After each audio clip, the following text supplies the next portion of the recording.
Halo, selamat malam, Sobat Kopi Politik di seluruh penjuru tanah air. Kita kembali lagi ke episode yang sepertinya menyayat hati, yang mungkin rekan-rekan sekalian juga sudah mendengarnya. Eh, Mas Sampi, kita akan coba bahas tentang topik pendidikan sebetulnya, nggak jauh-jauh dari kita, namun kita coba bingkai dari perspektif yang lain. Kita kasih judul mencerdaskan kehidupan bangsa, sudahkah? Tanda tanya ya. Nah, di hal ini kita ingin menanyakan sejenak, merefleksikan, kita ingin duduk dengan tenang untuk coba melihat bagaimana dunia pendidikan kita saat ini, Mas Ampi. Mas Ampi, sebelumnya kabar baik kan? Selalu baik, hanya memang dunia pendidikan kita tampaknya nggak baik-baik aja nih, Mar. Hmm, itu dia hal yang pokok, tapi kita terus-terusan dihadapkan pada berita-berita yang buruk-buruk ya. Mulai dari ya ini yang sangat menyakiti adik kita di NTT eh, yang saya pikir putusannya eh, begitu harus kita renungkan betapa negara mungkin gagal ya dalam menyediakan hak paling mendasar untuk warganya, yaitu soal pendidikan. Yang kabar berlalu yang kita terima dari segala pemberitaan adalah ketidakmampuannya untuk membeli alat tulis, yang mungkin tentu kalau dibedah banyak hal yang bisa kita ulik ya Mas Ampi ya. Namun gini Mas Ampi, yang ingin saya sampaikan adalah pendidikan kita sedang disorot. Rekan-rekan sekalian bisa membaca soal masih rendahnya nilai ujian, masih rendahnya standar penilaian pendidikan kita, kesejahteraan guru yang belum bisa terpenuhi dengan maksimal, kesenjangan pendidikan di Indonesia, akses pendidikan pula yang masih minim gitu ya, yang membuat kita tuh bertanya soal konstitusi kita yang mengamanatkan bahwa setiap warga negara berhak untuk ikut ke Hmm. pendidikan, sekalipun pendidikan dasar ya, itu rasa-rasanya masih jauh panggang dari api. Nah, tapi di tengah gembor-gembornya pemerintah membanggakan bahwa dana pendidikan kita naik ke angka sekitar 760-an triliun dari 720-an triliun yang dikatakan sebagai all time high-nya pendidikan, anggaran pendidikan, Hmm. nampaknya kita harus mengelus dada bahwa banyak yang menyebutkan alokasi untuk pendidikan itu hampir sepertiganya itu dipotong untuk MBG, makan gizi gratis yang penuh dengan polemik gitu. Nah, Mas Sampi, saya izin menyampaikan sekilas dulu konteks yang ada, bahwa ada gugatan juga di Mahkamah Konstitusi tentang anggaran MBG yang memotong anggaran pendidikan di APBN 2026, bahwa di website Mahkamah Konstitusi sudah menyebutkan adanya permohonan atas gugatan itu, di mana pemohon itu menyampaikan bahwa sebelum kebijakan MBG diterapkan secara nasional, anggaran pendidikan pada tahun anggaran 2025 dialokasikan sekitar 724,2 triliun dengan alokasi MBG sekitar 71 triliun. Namun, pada APBN tahun anggaran 2026, anggaran MBG disebut meningkat menjadi sekitar 223 triliun dari total anggaran pendidikan sekitar 769,1 triliun. Artinya, anggaran pendidikan naiknya hanya single digit, tapi anggaran MBG naiknya 200% lebih, dan itu memotong anggaran pendidikan. Nah, yang ingin Hmm. saya diskusikan pertama Mas Ampi, pendidikan itu hal politik juga, dan menentukan alokasi anggaran hal politik juga. Menurut Mas Ampi, kira-kira kalau kita bongkar secara politik, apa yang terjadi di balik pengambilan kebijakan-kebijakan ini? Apa yang terjadi di balik pemerintah memberikan keberpihakan lebih pada MBG alih-alih kepada pendidikan? Menurut Mas Sampi gimana membaca ini, Mas Sampi? Oke, Mara, saya kira ini isu yang menarik ya ketika kita bicara pendidikan, karena ini menyangkut hak dasar Hmm. masyarakat Indonesia. Ratusan juta masyarakat Indonesia yang mestinya punya hak atas pendidikan itu sendiri. Namun situasi yang miris seperti yang Mario sampaikan tadi bahwa ada sekian kebijakan, saya katakan sekian untuk tidak mengatakan banyak, karena menonjol dari beberapa kebijakan pemerintah hari ini itu menuai kontroversi. Ada banyak sekali keluhan yang terjadi, persoalan di lapangan yang terjadi, yang kemudian bersinggungan dengan isu ini, Mar. Ya. Nah, misalnya yang mencolok itu, ada tiga kebijakan penting yang kemudian dekat sekali dengan isu pendidikan kita. Yang pertama itu yang pasti eh, MBG. Meskipun ini kemudian diletakkan di PGN-nya, tetapi pasti ini berurusan dengan pendidikan kita. Karena yang diasumsikan bahwa orang kalau gizinya oke, pasti dia kemudian punya pendidikan, dia punya kualitas prestasi dan punya punya prestasi Ya. karena gizinya bagus. Nah, ini soal pendidikan ya. Jadi MBG itu nyerempetnya pasti punya dampak. Nah, hari ini kemudian kalau kita lihat anggaran yang seperti Mario sanggung di awal tadi bahwa hampir sepertiga atau 30% dari 220 dari 700 sekian juta anggaran pendidikan kita itu hampir sepertiga sendiri kemudian ambil dari situ. Kebijakan yang kedua yang mencolok terkait dengan isu pendidikan itu sekolah tadi, sekolah rakyat dan sekolah Garuda. Yang kedua sekolah Garuda, yang ketiga sekolah rakyat. Nah, ketiga ini saya mau katakan untuk merespon pertanyaan Mario tadi, apa yang sedang terjadi? Yang mau saya katakan secara cepat adalah kebijakan yang dikeluarkan ini itu tidak berbasis pada riset. Berkali-kali meskipun kemudian Wakil Menteri Prof. Stella kemudian mengatakan bahwa oh ini sudah dikaji segala macam, tapi nyatanya di lapangan kok banyak masalah. Nah, kalau kita ikuti betul apa yang dikeluhkan oleh siswa, apa yang dikeluhkan oleh guru, apa yang dikeluhkan oleh masyarakat, orang tua dalam hal ini, itu banyak sekali masalah. Nah, ini kenapa kemudian pemerintah menutup mata? Sehingga saya kembali pada satu kesimpulan bahwa kebijakan yang diambil pemerintah hari ini, yang tiga tadi yang saya sebut itu, sama sekali tidak berbasis pada kajian. Tidak sama sekali tidak memotret apa yang diingini oleh masyarakat, apa yang menjadi kebutuhan masyarakat. Saya ambil contoh misalnya ini yang nyata ya. Kalau kita bicara soal MBG, yang mestinya dapat siapa sih? Yang mesti kemudian punya kesempatan mendapatkan asupan makanan bergizi gratis itu kategori siswa Hmm. atau masyarakat seperti apa. Nah, Ya. ini kan tidak dibikin. Akhirnya yang terjadi adalah ya udah mulai dulu dari kota. Kayaknya sekolah-sekolah yang mestinya orang tuanya mampu lalu kemudian dapat. Kalau kemudian kita beranggapan bahwa yang mesti dapat ini gratis Hmm. karena di rumah anak ini tidak mendapatkan itu. Tapi kenapa ini kemudian dikasih kepada siswa-siswa yang hari ini di sekolah? Saya eh, berangkat dari saya orang di pinggiran ya di perbatasan Hmm. di Atambua sana dan kebetulan saya cek keluarga saya yang sekolah-sekolah yang di perbatasan, persis perbatasannya dengan distrik Maliana. Ada beberapa sekolah yang ada di kampung saya, hari ini belum mendapatkan MBG.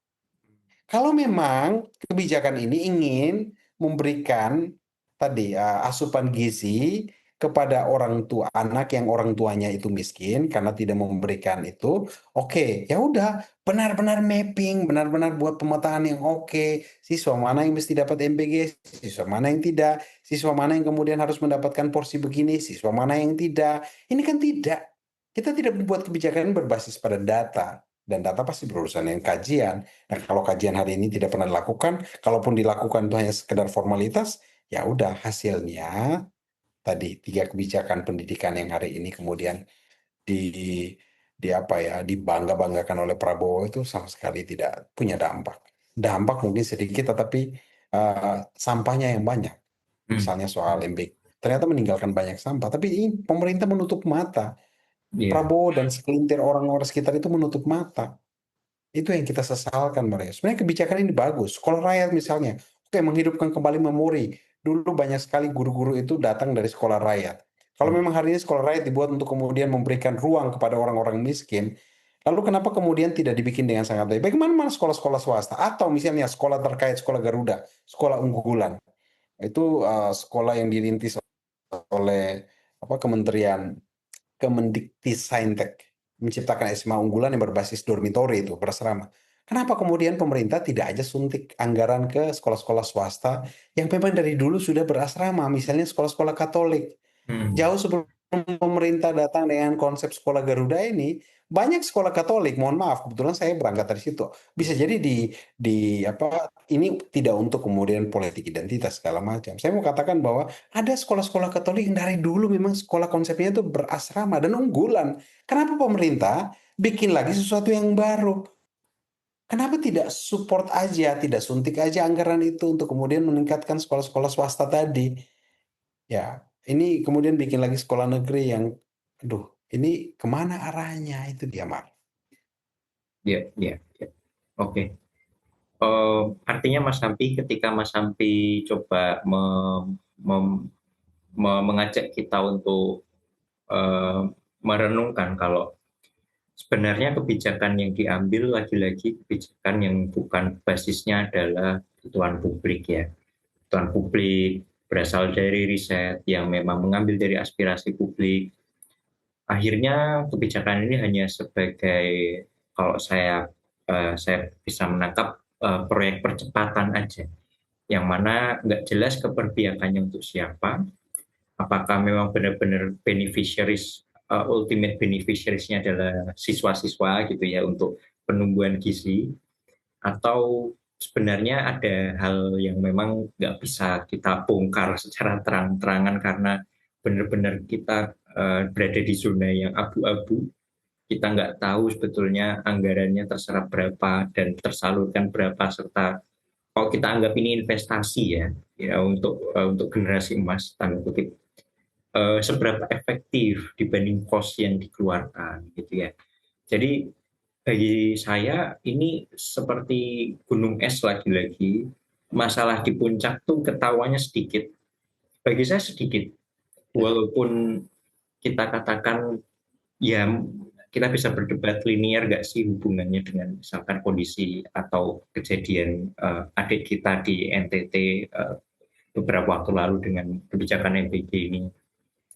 Terus eh, kasus keracunan yang juga sangat masif gitu ya. Nampaknya ini masih gunung es yang kita tuh mau menyelam ke bawah sulit karena benar-benar terkonsolidasi rapi bagaimana anggaran ini digelontorkan gitu ya. Nah, seakan negara itu memang memelihara kondisi quo terkait rendahnya kualitas pendidikan di Indonesia, Mas. Nah, eh, Betul, kalau betul. saya dorong lagi ya Mas Sampai untuk kita Kalau coba kalau saya katakan, Mar, ini proyek politik. Ini proyek politik. politik. Proyek Betul. politik.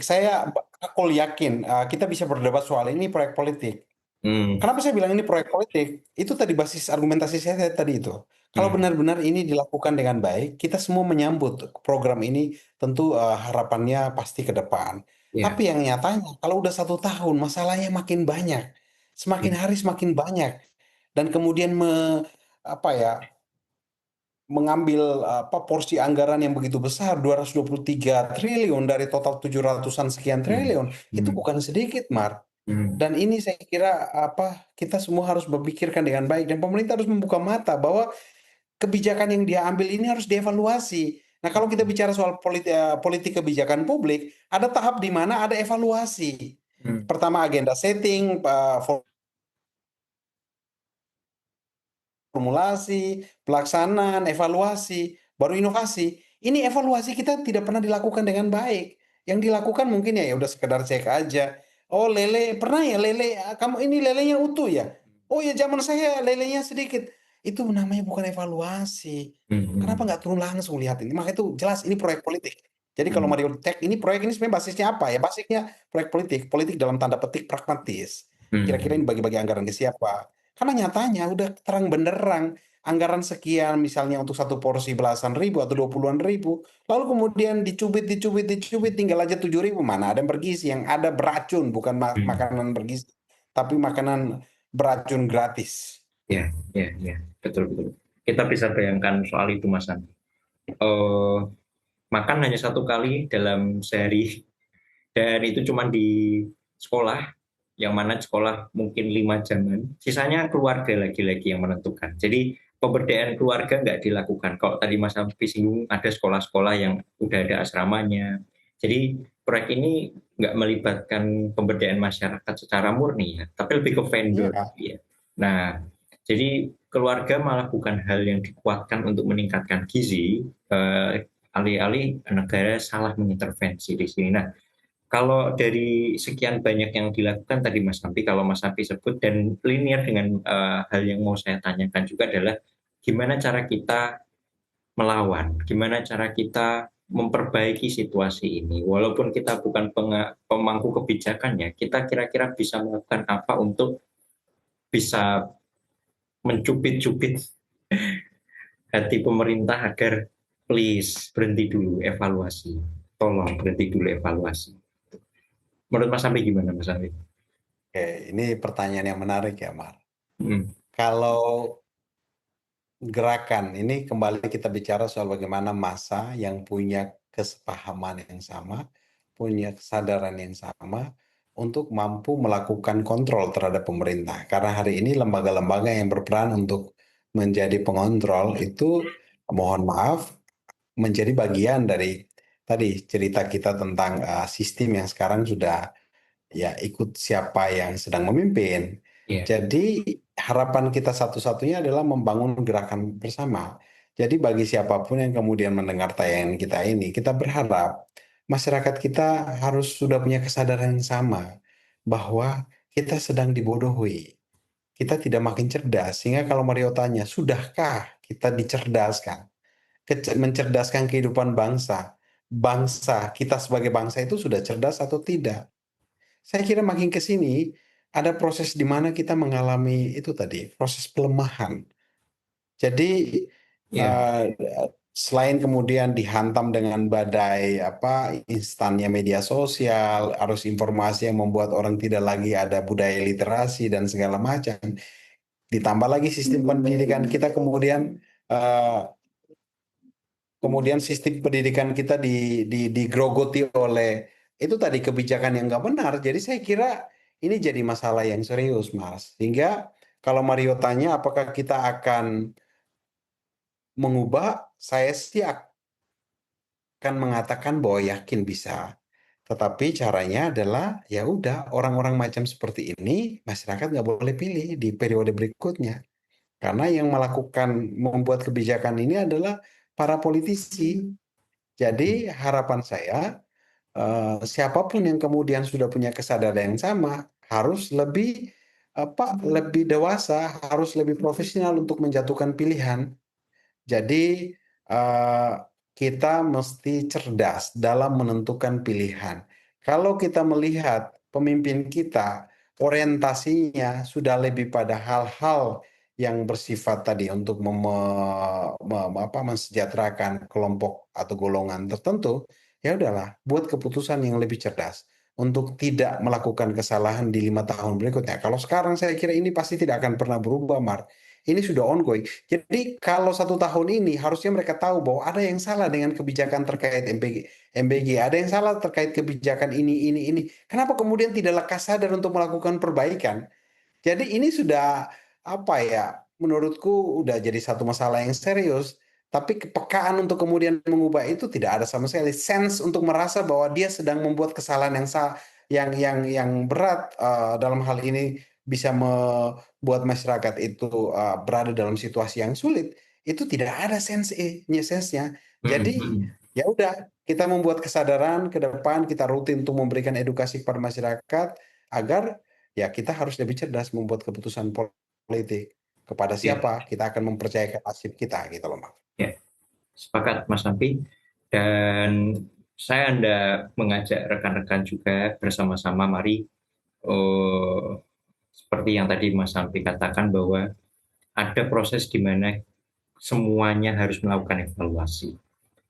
Politik adalah soal keberpihakan, menentukan anggaran dari APBN adalah sebuah langkah keberpihakan, bukan semata-mata ini kita mendukung atau tidak suatu kebijakan, tapi kita bisa melihat alokasi-alokasi itu berpihak untuk siapa. Ini bukan hanya membunuh satu anak, namun juga membunuh banyak anak lain yang tidak bisa pendidikan karena tidak punya alokasi beasiswa yang cukup. Ini juga membunuh kesejahteraan guru-guru kita yang bukan hanya mereka dari pagi sampai siang mengajar, tapi mungkin sore sampai malam sampai subuhnya membuat sesuatu untuk membuat pekerjaan sampingan. Ini bukan soal membunuh satu orang, ini juga membunuh banyak orang pekerja-pekerja yang pajak kendaraan bermotornya di Jawa Tengah lagi naik karena efisiensi. Jadi lagi-lagi ini membunuh banyak pihak, bukan menyelamatkan kita. Lagi-lagi politik adalah soal keberpihakan. Rekan-rekan Kopi Politik silahkan sampaikan pendapatmu di kolom komentar. Mas Sampi, kira-kira itu diskusi kita yang singkat ini. Kita coba lagi di Thank you, Mar. episode berikutnya. Sampai jumpa, Mas Sampi. Terima kasih, Mar. Sampai jumpa. Terima kasih.